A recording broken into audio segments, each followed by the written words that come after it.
Welcome to Human Potential at Work, the show where we explore social impact, inclusion, and empowerment of everyone, including persons with disabilities. Your host is Debra, CEO of Rue Global Impact and co-founder and chairwoman of Billion Strong, an identity and empowerment organization designed to bring billions of voices of persons with disabilities together. To join the global community and to donate to the cause, visit billion-strong.org. That's billion-strong.org. And now, on to the episode.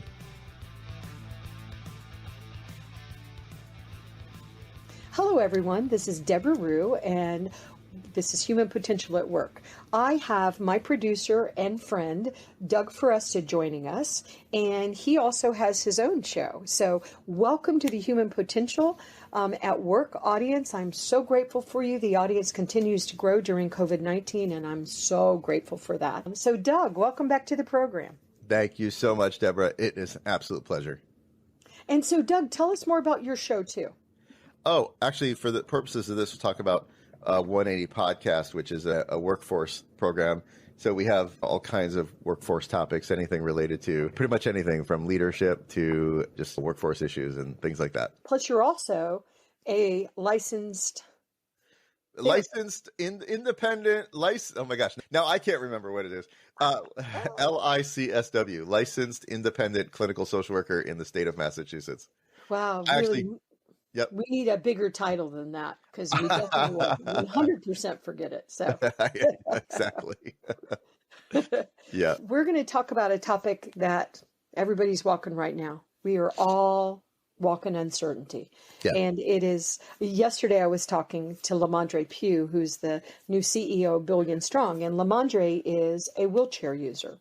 And I said to Lamondre, does it ever feel like you are in mud all the way up to your shoulders in your wheelchair, and you're still supposed to go about your day-to-day, doing everything you're doing to build Billion Strong and get through the day?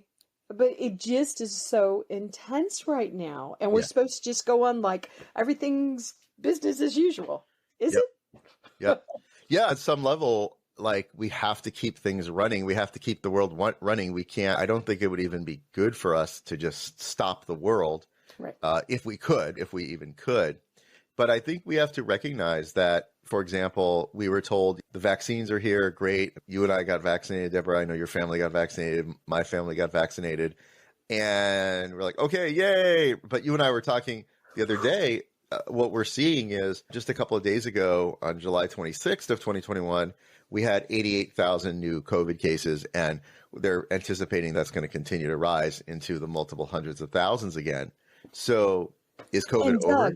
Doug, before you leave that, because you and I were talking about this yesterday, you had made a note to me. You were looking at the CDC numbers and you were saying in April, we had this number. In June, we had this number. And now I just think that might. Yeah, sure. In April, we were at about 120,000 cases a day. That's when we were just starting to roll out, really get the vaccinations rolled out to the general public. By June, we had a couple of times where there was close to zero new cases reported on a given day. And now we're back up to 88,000. So that tells you we're still living with uncertainty. We still don't know. What we do know is that if you're vaccinated, it gives you the best chance of not getting sick if you do get COVID, or not getting severely sick if you get COVID. But what we don't know is if somebody said, what does the world look like in November of this year? I would love to see the person that has that crystal ball.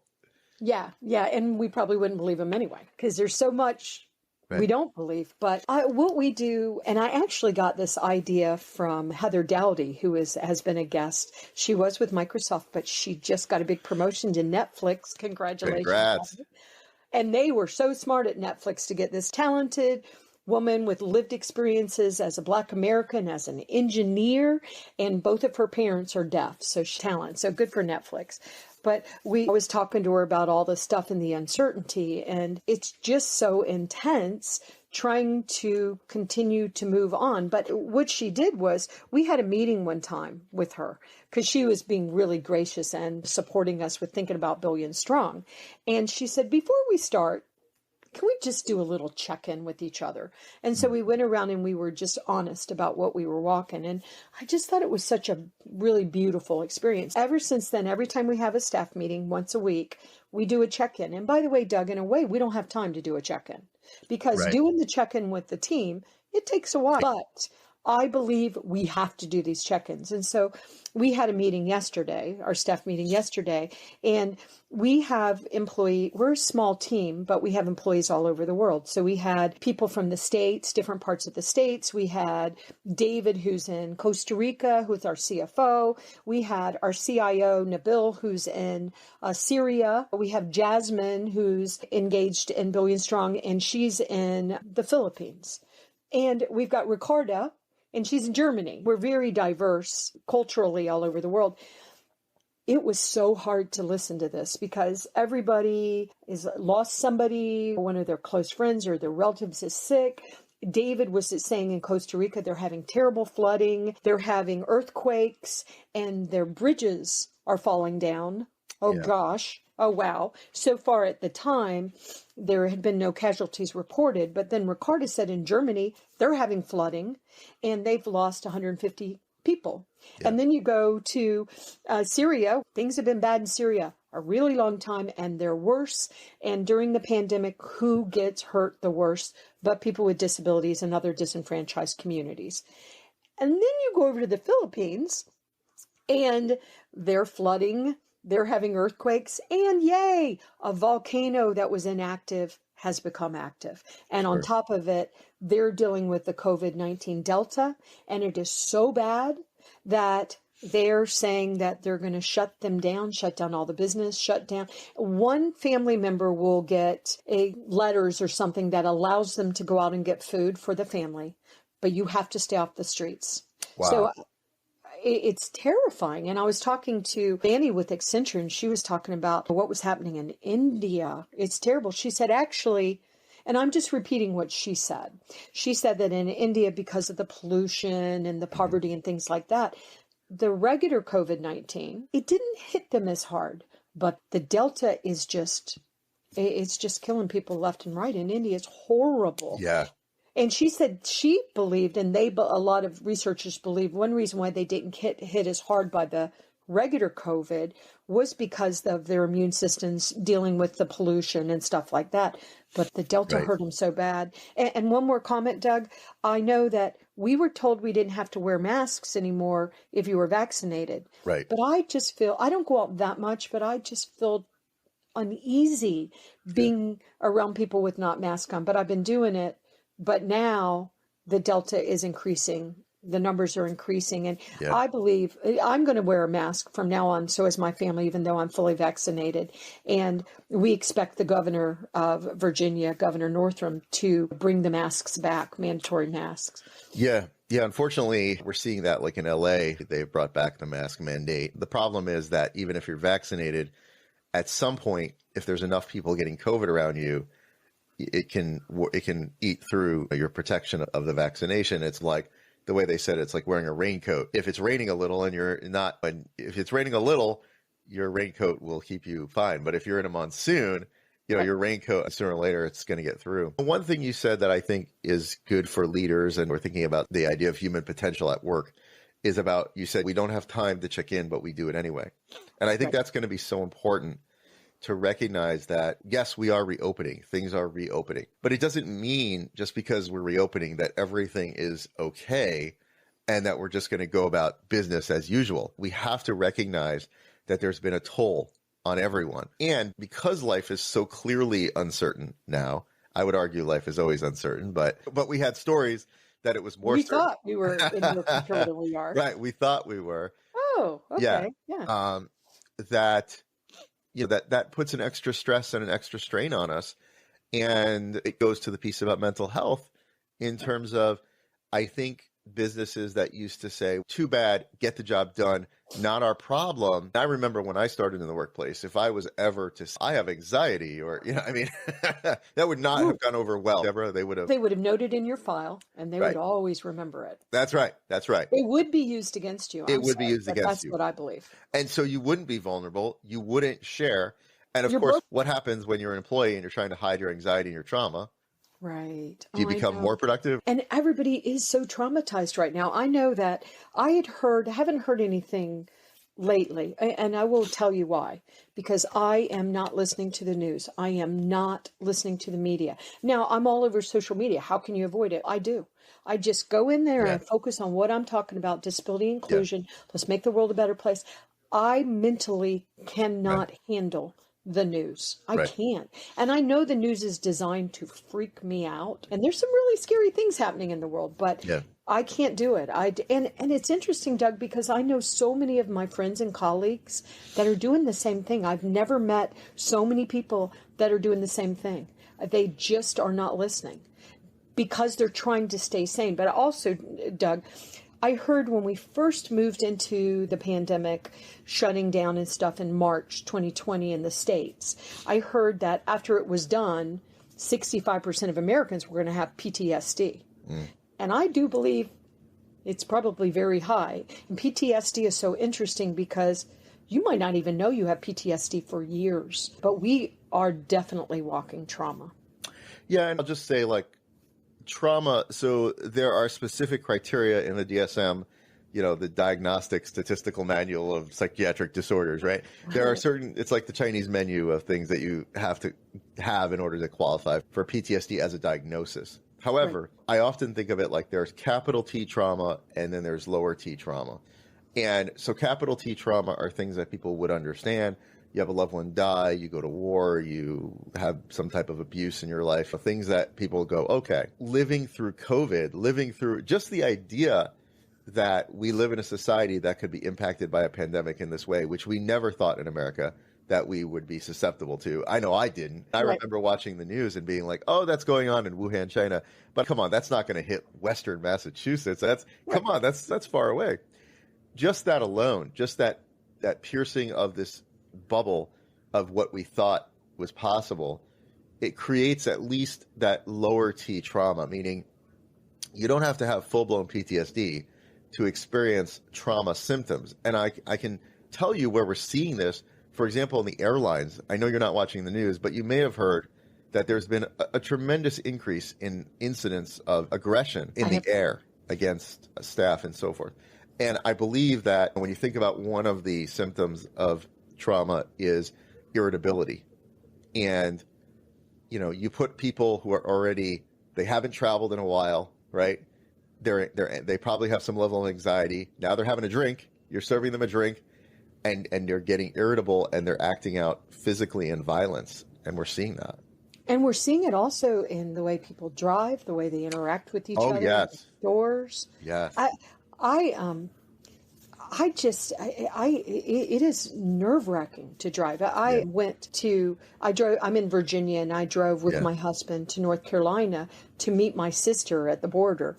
Yeah. And I was shocked at the aggressive driving, not just fast driving, but people, you can just tell that people are really freaked out and not being patient with each other. Oh, it's just so sad. Right. And it's just this ongoing. And now what's happening, Doug, now? And then there's us and them. Oh, you didn't get vaccinated. And you were telling me something that, because I haven't been listening to the news, I hadn't thought about when you were talking about how if no judgment on whether, can't be the vaccine police. Everybody has to decide what they want to do for themselves. But I did not realize that if you haven't been vaccinated, that you actually can contribute to and maybe I'm saying that wrong, but the variants. No, it's absolutely true. Now, I also know people, I just want to say this because we're thinking about people with disabilities. For example, one of my wife's aunts she had cancer. And they had to, as part of that, they had to remove her lymph nodes. And she has a very weak immune system. And her doctors have said to her, the vaccine could kill you. Okay. Like getting COVID could kill you. Please don't do it. Don't do it. We actually recommend that you just take precautions and don't get any of the vaccines. So when we have to think about people that are immunocompromised that may not be able to take the vaccine. But for people who are just choosing not to take the vaccine for whatever reason, there is no question. And also young people like my daughters who can't get the vaccine yet. This is where the virus is mutating. And this is life, right? Life, remember Jurassic Park? Yes, life will find a way. Life finds a way. And viruses really have only one thing that they want to do. They want to replicate and survive. And that's what they're doing. It's okay. You have it. You have a vaccine? Great. Here you go. We'll become more effective. But it has to live somewhere. And so it's the people that are not vaccinated that seem to be where the variants grow inside their bodies, and they've been able to document this to actually see how this happens.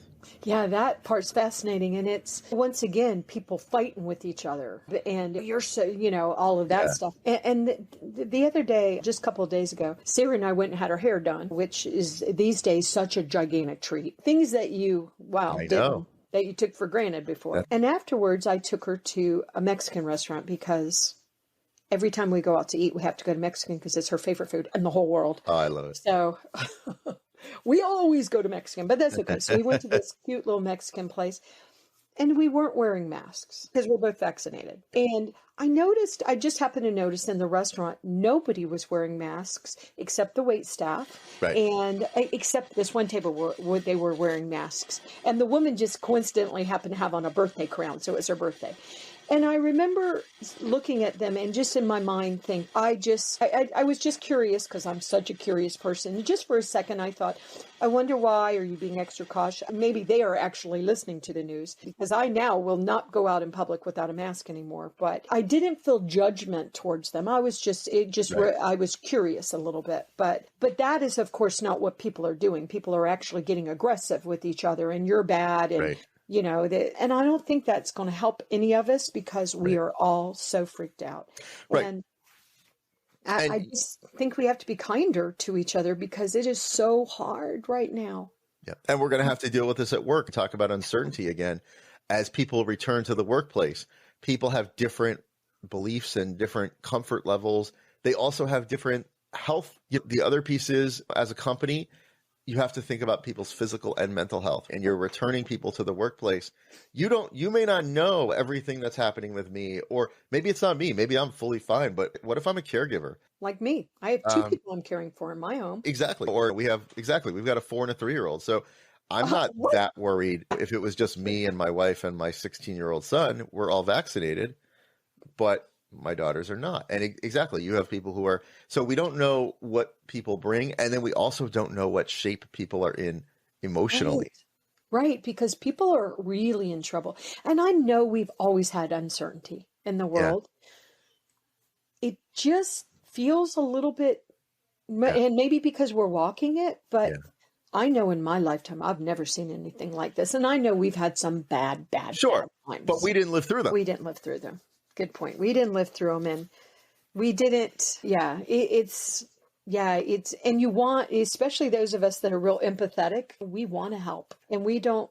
But the reason why I'm staying away from the news once again is I'm struggling with my mental health, and I've disclosed I chose to go on a prescription to help me manage it because I just was crying all the time. Yeah. And it's so we all have to appreciate what we individually are walking and what we're collectively walking. And we have to try to be a little bit kinder to each other. And I was talking to a friend of mine who has a friend that just got COVID. And the friend is a woman. She's probably in her late 30s. I mean, she's an African-American woman. And he said she got COVID. And I said, is she okay? Did she get the vaccine? Just asking questions to understand. And he said she chose not to get the vaccine because she just was so confused by all the misinformation. And she thought, I'll just protect myself. I'll be careful. And so she wasn't trying to hurt anyone else. And also I have other friends that are trying to get pregnant or they are pregnant and they're like, I don't want to do it. I'm not going to get the vaccine. And they should be allowed to make those decisions. Sure. But us turning on each other and attacking each other, that is not helping. That's not helping anybody. It's making it more scary. And the other piece, though, as you're saying that I'm thinking about is I want to make sure that we also mention the upside of uncertainty. And we are risk-averse creatures in general. We are the descendants. I often think about this, like we are the descendants of risk-averse people. And it's pretty, here's an example of why. Think about your great grandparent who was walking the fields in Africa. and they saw some rustling up ahead. And one person said, "Hey, I think it might be our friends. I'm going to go check out what it is." And our ancestors said, "Oh no, that's going to be something terrible. And I'm going to run away from it and hide behind this rock until everyone." And what ended up happening most of the time, it wasn't something friendly, because when you're generally, there's not a lot of friendly things. But then we created civilization, we created societies, we made police departments and fire departments, and we made the world safer for ourselves. But we still have that mindset of stay safe. And one of the things that causes, and I know, Deborah, you have definitely seen this for sure in your work. How many times have you heard from people, "Oh, yeah, we'd love to make our website accessible, but we don't want to mess with it right now." Or you were talking about an app. "We'll build the app and then later we'll do it. We just don't want to take any chances. But we have to do things the way we've always done it." Yeah, we're going to create it for the majority of society. Right. Yeah, I just recently had this conversation and I said, that's what we hear all the time in our community. We're going to make it accessible later. And I said to him, and I don't know him very well, and so I was trying to be kind, and I didn't want it to appear that I was threatening him. So what I said was, we see big corporations that choose to do that, and then the lawyers step in and they help convince them that, no, you actually do have to include us. I said, so it's just a little discouraging for our community because we are always left out because it's too much trouble to make things accessible. And it's the way this is the way we've always done it. And so one of the things uncertainty can do is shake everything up so that if there really isn't, no one can really say what is safe right now. No one can really tell you, literally no one can tell you, right? Should you wear a mask? Should you not wear a mask? Are you safe with the vaccine? Are you not safe? Will there be another variant? So if it turns out that we don't exactly know, then shouldn't we use this time to take a risk for good, take a risk for social good? Ooh, I agree. I really agree. And to me, that's what we do. Like right now, we are exploring identity like never before. And I give a lot of credit to our LGBTQI A plus community. Yeah. And I have here in the window, she, her, hers. I also want to remember to do this. This is something I want to remember. Even though I've already started, I want to give a visual description. So I want to say I'm a white woman with gray hair and purple streaks in it. And I'm wearing a purple blouse and a purple pendant that I don't know what kind of stone it is. But I think being more deliberate about inclusion is important. And I identify she, her, hers, but I do it to support that community that is digging into what it means to be human. And I want to be very conscious about always giving a visual description. And I was seeing people do it. I was hearing people do it on Zoom. And I thought, do I want to do it? Is that helpful? So if you want to know something, ask somebody that might be helped by it. So I went to Jasmine, who works with us in the Philippines, who is blind. And I said, Jasmine, what do you think about that when people do that? Do you think it's like, oh, whatever? She said, when people take the time to describe themselves, it makes me feel more included. It makes me feel like I'm part of it. And That's she awesome. said, I actually go out when people do that and I follow them no matter what they said. I follow them because I appreciate that they took an extra couple minutes. It's not even that, maybe a minute to include me. And I want to be inclusive. And so I'm going to try to be more deliberate about it. I forgot this time. Doug, do you want to give a visual description of you? Handsome. Sure. Oh, I am a bald man with black glasses. No, I'm going to give you a description. You're doing terrible. He's a handsome young man. He doesn't have any hair, but a lot of us women don't care. With glasses on and a red shirt. But it's also interesting how people choose to describe themselves. Sure. It's just interesting. What are you? Because in a way, you can decide a little bit maybe about who they are based on what they describe. So, Sure. Absolutely. But at the same time, it's being thoughtful. It's being thoughtful for each other. Yeah. And I think that's just a small thing, but it's a thoughtful thing. That is really a golden nugget out of this conversation is in a time of uncertainty, it's more than ever important to be thoughtful. Yes. And be kind. I know we have lots of signs that say, be kind. Sarah, my daughter with Down syndrome, has painted a bunch of them. Be kind, be kind, be kind. Do little tiny things that can really make somebody's day. And it's silly. I mentioned this before. A couple of weeks ago, I was driving through McDonald's and I don't know, just on a lark, I said to the woman, I'd like to pay for the customer behind me. And she said, oh, thank you. She said, it's a little thing. And this customer had only gotten like $1.38 worth of stuff. So I wasn't buying the entire family and all their relatives, but it was just a small thing. But I think right now we really have to be more deliberate about the small kindness, the small thoughtfulness, because people are just, and you know what, Doug, it's also interesting to think about how we clinically diagnose trauma as opposed to how we individually decide whether or not we're traumatized. That's what I mean. You don't have to actually have formally diagnosed PTSD to experience trauma. You can, like I said, even these little traumas, like we don't realize it, but for example, just being isolated is a trauma. It is a form of trauma. And if you don't believe that it is, then let me ask you, what do we do with the worst people in our society? What's the worst punishment that you can experience if you're in a prison system other than death?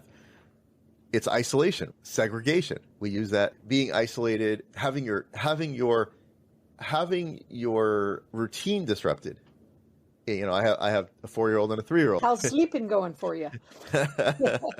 What is that? Yeah, when they get their routine disrupted, you can see how they act. But adults, we are like that too. We are also, I think we've all experienced that.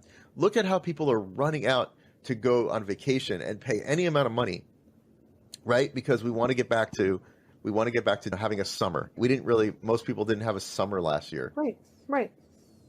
And no holidays, no vacation. I know and you had mentioned before we went on air that your wife had commented on the hotel prices. Yeah. It's we were looking at actually a friend of mine came up to stay for a night, and I was at first I was like, oh, come on, you can't rent the hotel. But when I looked at the prices, it was like $500 a night, which I got to tell you, Western Mass it's beautiful here, but it's not worth $500 a night. Yeah, that's what we pay in New York City and right. It's LA. Normally like $80 to $99. That's what hotel prices right now are 4 or 5 times what they are because it's a COVID tax. They're trying to make back the money. They've lost a lot of money, and people will pay a lot of money because they want to have a summer. Doug, what would you recommend? We've talked about some of the things we are personally doing, trying to help ourselves, our family, our loved ones, our employees deal with this, but any other recommendations for people? Because I think people are really freaked out. I know I am. I'm trying not to be. I'm trying to be all calm, but I'm freaked out. Well, I think that one thing to recognize is that we don't ever actually know what life is going to bring. Our sense of certainty, in a way, is an illusion, and that we can embrace. I think coming back to the present moment, things that we've been talking about for years, Debra, honestly, still just become more important than ever. Embracing this moment is the only moment that we ever know, and then using what are we going to do with our anxiety? We can't. 50 years ago, this is probably going to be reversed, but Rollo May, about 50 years ago, wrote a book called The Meaning of Anxiety. And he talked about this idea that anxiety isn't a bad thing. It's what we do with it. To be alive is to have some level of anxiety. We say if you want to meet people with no anxiety, go to any graveyard. You'll see a lot of people with no anxiety. But for those of us that are still vertical, we're going to have anxiety. And what do you do with it? And I think about you, Debra, and out of all of this last year and over this past year, you created Billion Strong, right? You found a meaning in all of this, and you're creating a global community. You're doing something. So I think that's a big piece of it is what are you going, yes, you've had this trauma, but what are you going to make of it? What are you going to create? How are you going to make the world a better place?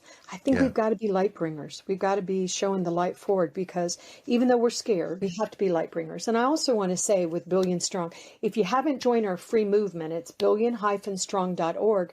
But Doug is going to be one of the content providers. He's going to create some classes for us. He's going to mind and body balance. And so he's going to really contribute a lot of content to support our community. The 1.3 billion of us, and by the way, there's a whole lot more people than 1.3 billion people with disabilities in the world, but with our allies, our loved ones, I think we are definitely billions strong, but it is exciting. So please join that movement, www.billion-strong.org.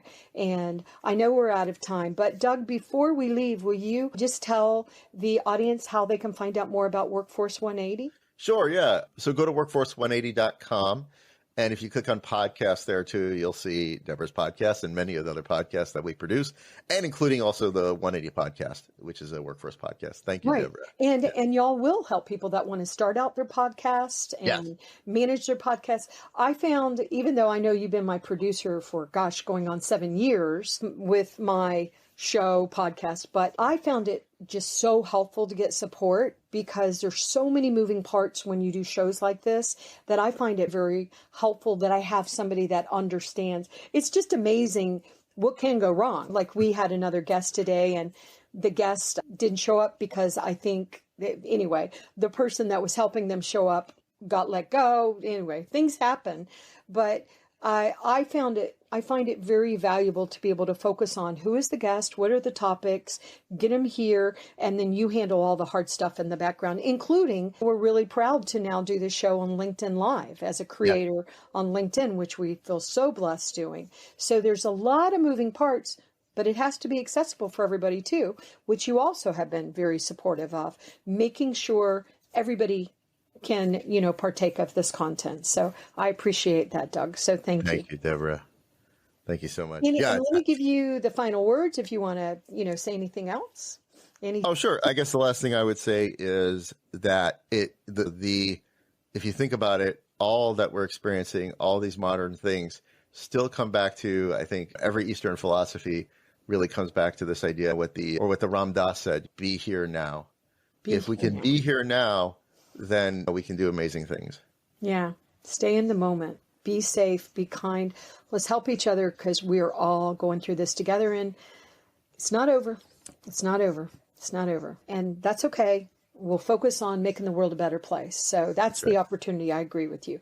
Let's focus on making the world a better place for everybody and not leaving people out. Anyway, thank you to the audience. Thank you, thank you, thank you. And thank you, Doug. And thank you to Workforce 180 as well for supporting what we do with this podcast and this show too. So bye, everyone. You've been listening to Human Potential at Work. To learn more about Rue Global Impact, visit rueglobal.com. And to learn more about Billion Strong, an identity and empowerment organization designed to bring the billions of voices of persons with disabilities together, you can join the global community and donate at billion-strong.org. That's billion-strong.org.